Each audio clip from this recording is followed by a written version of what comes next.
If you've ever spent 30 minutes searching for something you know you own, your home isn't messy. It's quietly exhausting you. You open one drawer, then another. Boxes stacked on boxes. Every corner hiding something you forgot existed. Your frustration rises. Your body feels heavier, and suddenly you're tired, not from effort, but from overload. This isn't normal aging. This is clutter stealing your energy. As we grow older, everything already demands more from us. Our joints ache. Our balance isn't the same. Our patience is thinner than it used to be. That's exactly why the environment around us must become simpler, not harder. Yet most people do the opposite. They hold on. They keep things just in case. They keep items tied to memories they rarely revisit. They keep objects that once had value but now only take space. Dorothy was 73 and lived alone in San Antonio. When I first met her, she hadn't opened her bedroom door fully in years. 20 years of important things had piled up behind it. Boxes, bags, forgotten purchases, old linens, unused equipment. When we finally cleared the doorway, she didn't smile. She cried. Not because she lost something, but because she could finally breathe. That moment revealed a truth most people don't want to hear. Clutter doesn't just fill rooms. It fills your mind. Every object is a silent decision, asking for attention. Keep me, clean me, feel guilty about me. One comment online summed it up perfectly. People who declutter their homes well usually manage relationships well too. They don't let unnecessary thoughts pile up. That's exactly right. Physical clutter is emotional clutter in disguise. And here's the hard part. If you wait too long, clearing it becomes harder physically, emotionally, mentally. That's why the most important time to declutter is before you feel forced to.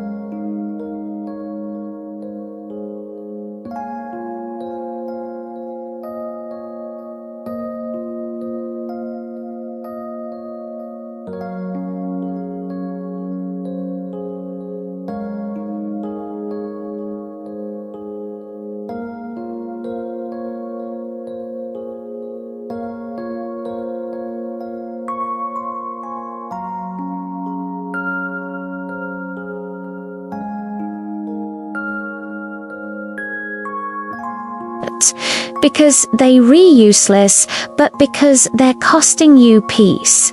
Some of them will surprise you. Some will make you defensive. And one will make you realize how much lighter life could feel. And the first thing you need to let go of is something you wear every single day, yet almost no one talks about. If your closet is full but you still feel like you have nothing to wear, the problem isn't fashion, it's attachment. Dorothy used to stand in front of her wardrobe every morning feeling tired before the day even began. Shirts she no longer liked, dresses that didn't fit the same way, shoes she kept just in case. The closet was packed, yet nothing felt right. This is more common than people admit, especially after 60. Our bodies change. Our lifestyles shift, but our closets often stay frozen in the past. We keep clothes from old jobs, old sizes, old versions of ourselves. Not because we wear them, but because letting them go feels like admitting something ended. And that admission feels heavy. Dorothy realized something uncomfortable. Every time she opened her closet, she was being reminded of who she used to be, not who she was now. That silent comparison drained her confidence before she even left the house, so she made a decision. She removed anything she hadn't worn in 2 years, not angrily, not dramatically, calmly, but one piece at a time. She asked a simple question: does this support the life I'm living now? Most items didn't. The process wasn't easy. Some clothes carried memories, weddings, promotions, holidays.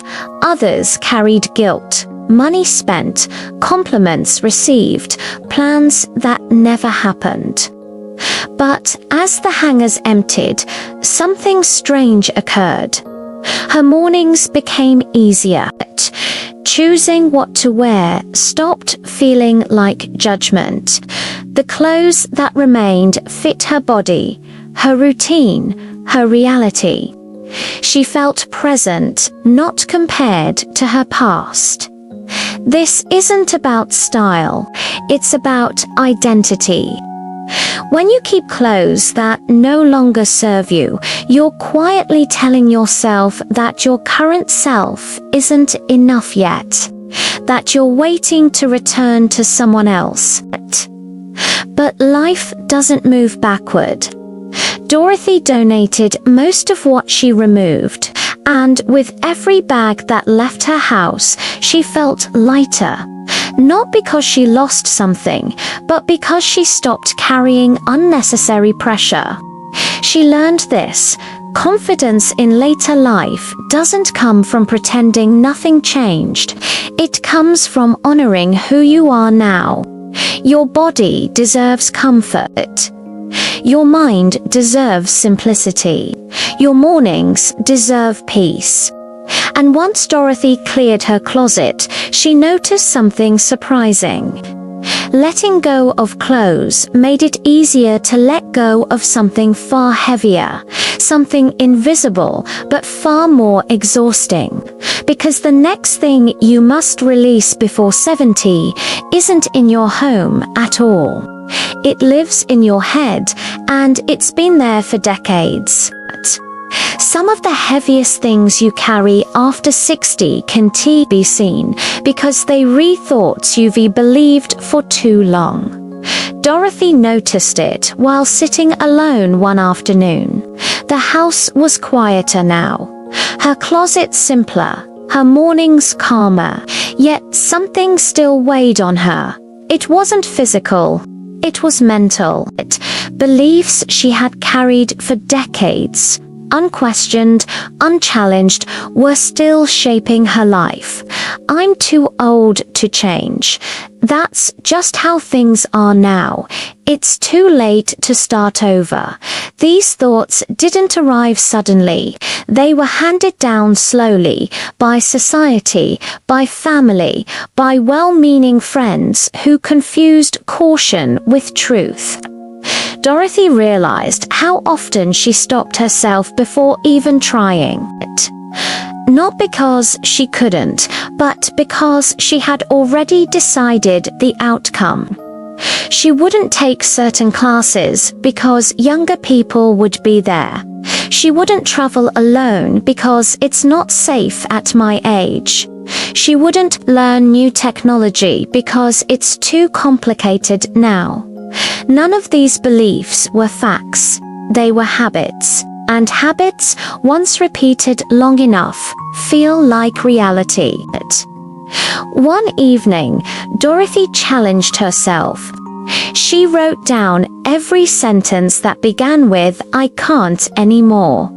The list shocked her. Not because the items were impossible, but because she had never tested them. So she started small. She signed up for a local workshop she had avoided for years. She learned to use a new app instead of asking for help immediately. She walked into unfamiliar places without apologizing for being there. Each action rewired something inside her. Dorothy discovered that aging hadn't taken away her ability to adapt. It had simply made her cautious, and caution, when left unchecked, quietly becomes limitation. The world often sends a cruel message to older adults. Stay safe, stay quiet, stay predictable. But Dorothy began to see that growth doesn't stop with age. Curiosity does, and curiosity can be reclaimed. As she released these old beliefs, her confidence didn't explode. It stabilized. She felt grounded, capable, alert, more present in her own life. She wasn't trying to become younger. She was becoming freer. Letting go of outdated beliefs didn't erase her past. It honored it. Every year she had lived gave her perspective, patience, and resilience. Why should that wisdom now be used to hold her back? Dorothy finally understood this truth. You don't age out of possibility. You age into discernment. And once she stopped believing she was too old, another realization followed, one that surprised her even more. Because the next thing Dorothy had to let go of before 70 wasn't a belief or an object. It was a person who had been draining her for years. Not everyone who stays in your life deserves permanent access to your energy, especially after 60. Dorothy didn't realize how tired certain relationships made her until she finally created space to feel it. With her home lighter, her closet simpler, and her beliefs shifting, one truth became impossible to ignore. Some people left her exhausted every single time. They weren't loud. They weren't abusive. They were familiar friends she had known for years, relatives she felt obligated to answer, conversations that followed the same draining patterns again and again, complaints, negativity, subtle criticism, silent competition. Dorothy used to call it loyalty. Now she called it emotional clutter. She noticed how some phone calls tightened her chest before she even answered. How certain visits required mental preparation. How she left these interactions feeling smaller, not supported. And she asked herself a question she had avoided her entire life. Why am I still showing up for people who don't show up for me emotionally? The answer was uncomfortable. History, guilt, fear of being alone. Dorothy had been taught that ending or distancing relationships meant failure, that enduring discomfort was a sign of strength. But strength, she was learning, looks different in later life. It looks like protection. She didn't announce her boundaries. She didn't argue or explain.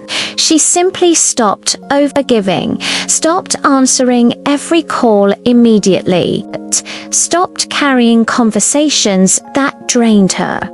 Some people noticed, some didn't, and that too was revealing. A few relationships faded quietly, others adjusted. A small number grew stronger once expectations became balanced. Dorothy felt lighter, not lonelier. She learned that peace is not created by surrounding yourself with people, but by surrounding yourself with the right people. And sometimes that means choosing fewer connections, not more. Letting go of draining relationships doesn't mean you stop caring. It means you stop sacrificing yourself to maintain appearances. After 60, energy becomes precious, and what you tolerate becomes your life.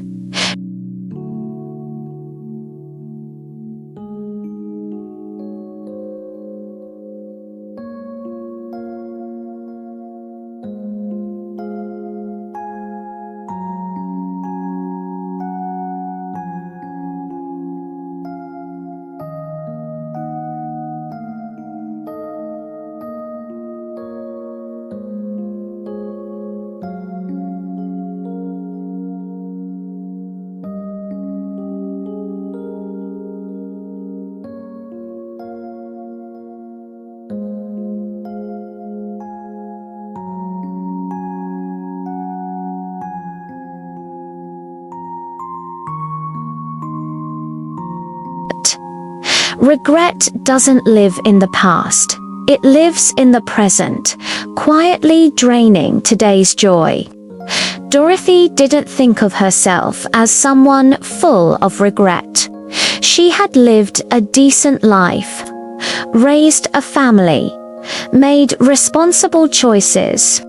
But when she slowed down, when distractions faded, regret surfaced in subtle ways. The career she didn't pursue, the places she never traveled, the times she stayed quiet instead of speaking her truth. Regret wasn't loud, it whispered.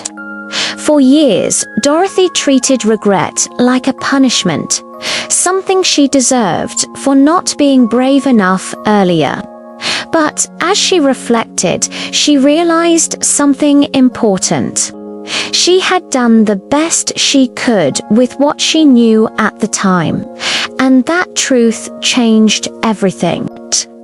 Regret assumes you had the same wisdom then that you have now. But life doesn't work that way. You grow through experience, not before it. Dorothy began rewriting the story she told herself.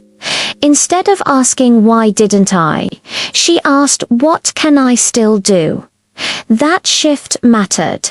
She planned a small solo trip, something she had postponed for years. She enrolled in a class purely out of interest, not obligation. She spoke more honestly, even when her voice trembled. Regret loosens its grip when action replaces rumination. Dorothy learned that letting go of regret doesn't erase the past, it frees the future. You can honor who you were without staying trapped there. Aging doesn't close doors, it clarifies which ones matter. As she released regret, she felt present in a way she hadn't for decades. Calm, focused, alive. She understood now. Freedom in later life. Isn't about doing everything you missed. It's about no longer punishing yourself for missing it. Dorothy didn't become fearless. She became forgiving toward herself.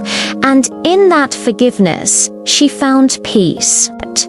Because the moment you forgive yourself for the life you didn't live, you finally give yourself permission to fully live the one you have.